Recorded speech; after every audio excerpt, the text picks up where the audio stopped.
Penyidik Komisi Pemberantasan Korupsi atau KPK menggeledah rumah pribadi milik Kepala Dinas PUPR Sumut Topan Obaja Ginting di Perumahan Royal Sumatera, Jalan Jamin Ginting, Kota Medan pada Rabu hari ini. Sebelumnya, penyidik KPK lebih dulu menggeledah kantor Dinas PUPR Sumut di Jalan Sakti Lubis dan kantor sementara PUPR di Jalan Busi, Medan pada Selasa kemarin. Topan sebelumnya telah ditetapkan sebagai tersangka kasus dugaan korupsi pembangunan jalan di Mandailing Natal, Sumatera Utara bersama 4 orang lainnya. Selengkapnya terkait dengan proses penggeledahan ini akan disampaikan oleh jurnalis Tribun Medan Anissa Ramadhani yang masih ada di lokasi. Selamat siang, Anissa. Selamat siang kita dan juga Tribuners. Baik, Anissa bisa dilaporkan bagaimana jalannya penggeledahan pada hari ini? Apakah masih berlangsung sampai saat ini? Baik, penggeledahan di rumah pribadi milik Topan itu sudah berlangsung sejak pukul 10 tadi pagi dan saat ini masih berlangsung. Di mana penggeledahan ini dilakukan di salah satu perumahan elit yang berada di Kota Medan, yakni di Royal Sumatera atau tepatnya di Klaster Topas. Nah, saat ini penggeledahan sedang berlangsung di mana petugas kepolisian juga sudah berjaga di area rumahnya. Dan juga tadi berdasarkan informasi yang kita terima bahwa ada sekitar 8 mobil yang masuk ke dalam perumahan ini, di mana 2 diantaranya itu mobil milik kepolisian dan 6 diantaranya itu milik KPK. Namun sejauh ini belum diketahui pasti berapa jumlah KPK yang masuk ke dalam untuk pemeriksaan, dan sejauh ini juga dari pantauan kita rumah tersebut cukup mewah, di mana ada 2 lantai dan juga tadi terlihat di luar rumah itu ada satu motor Yamaha dan juga satu ATV yang dikabarkan milik Topan. Sejauh ini belum ada aktivitas apapun, dan sebelumnya juga tadi di hari kemarin itu tim Tribun Medan juga sudah melakukan pantauan di sini. Namun menurut beberapa warga setempat itu rumah ini sudah lama kosong sejak Topan ditetapkan sebagai tersangka OTT. Begitu kita.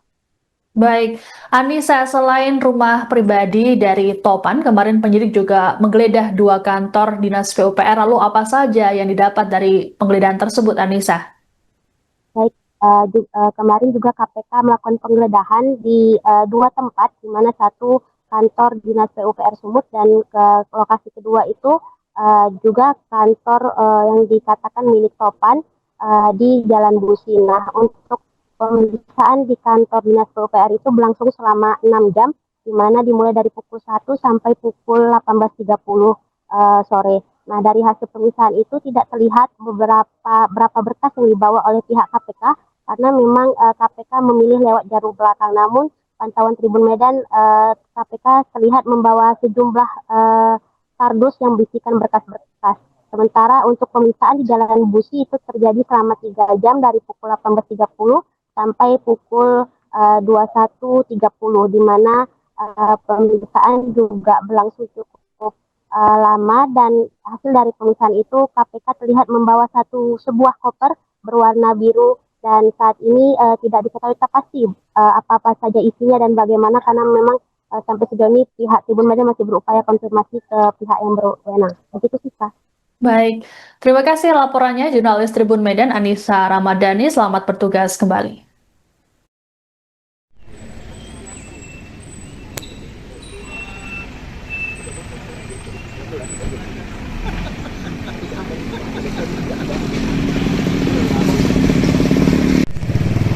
Nggak ada daging di Polda.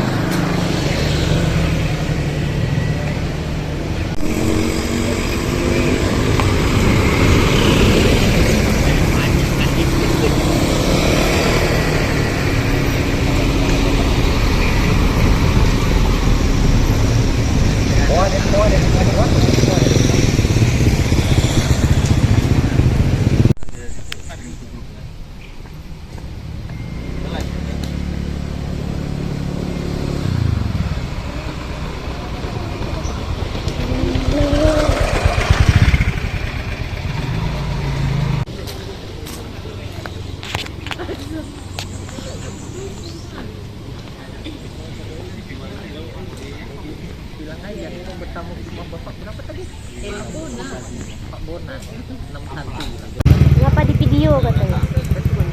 Iya.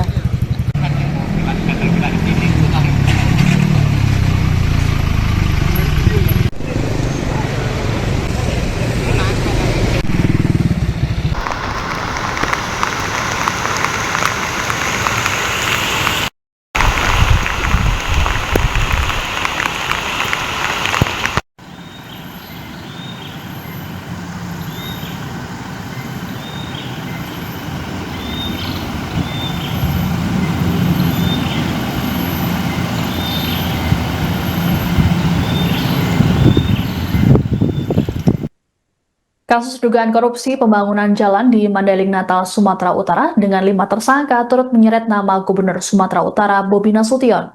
Pasalnya, seorang tersangka yakni Kepala Dinas PUPR Sumut Topan Obaja Ginting memiliki kedekatan dengan Bobi. Terkait dengan kasus dugaan korupsi tersebut, Bobi Nasution menyatakan siap datang jika dipanggil oleh penyidik KPK.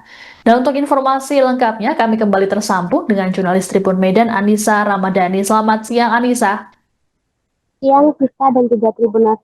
Anissa, bisa disampaikan bagaimana respons lengkap dari Bobi Nasution terkait kasus dugaan korupsi yang menjerat orang terdekatnya ini?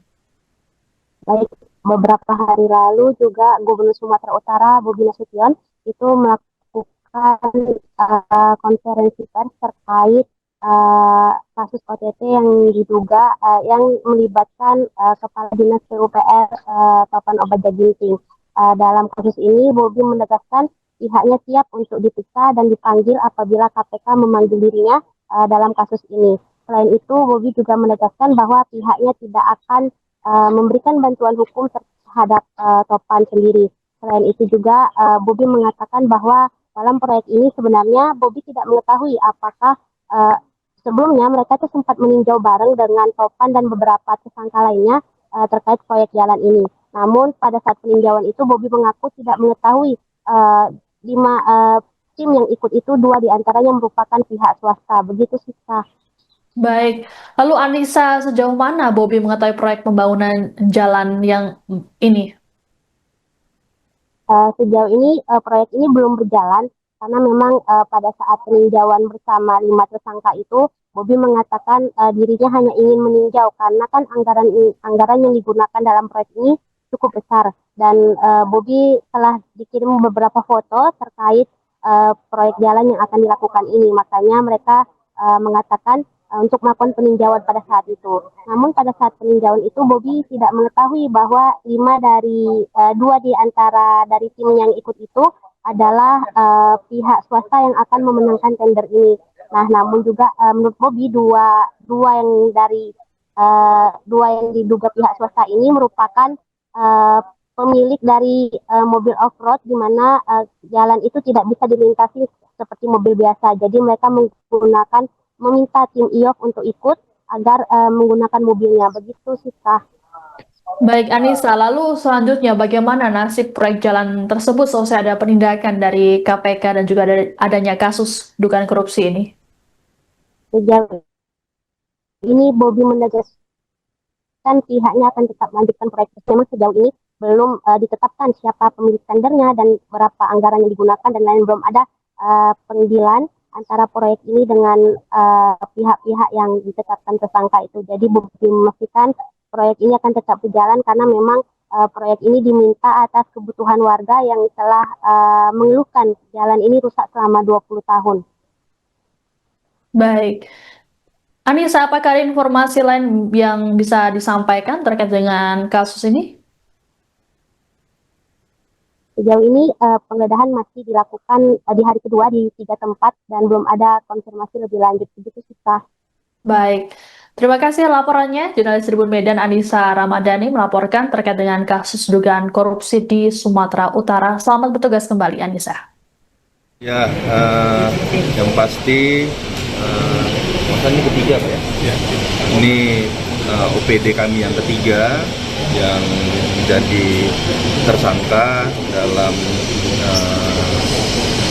tindakan korupsi dan yang ini Pak Topan di-OTT oleh KPK. Tentu kami sangat menyayangkan dan kami dari pemerintah provinsi menghargai putusan dan kebijakan hukum dari KPK. Pak Bobi selalu mengingatkan jajaran untuk berhati-hati dalam proses pengeluaran uang dan hukum, Pak. Tapi masih terjadi juga, Pak. Apa kira-kira ininya, Pak? Kok sampai mereka seperti itu? Ya, yang pasti semua peluang terbuka. Saya sampaikan sebaik-baiknya sistem yang kita lakukan.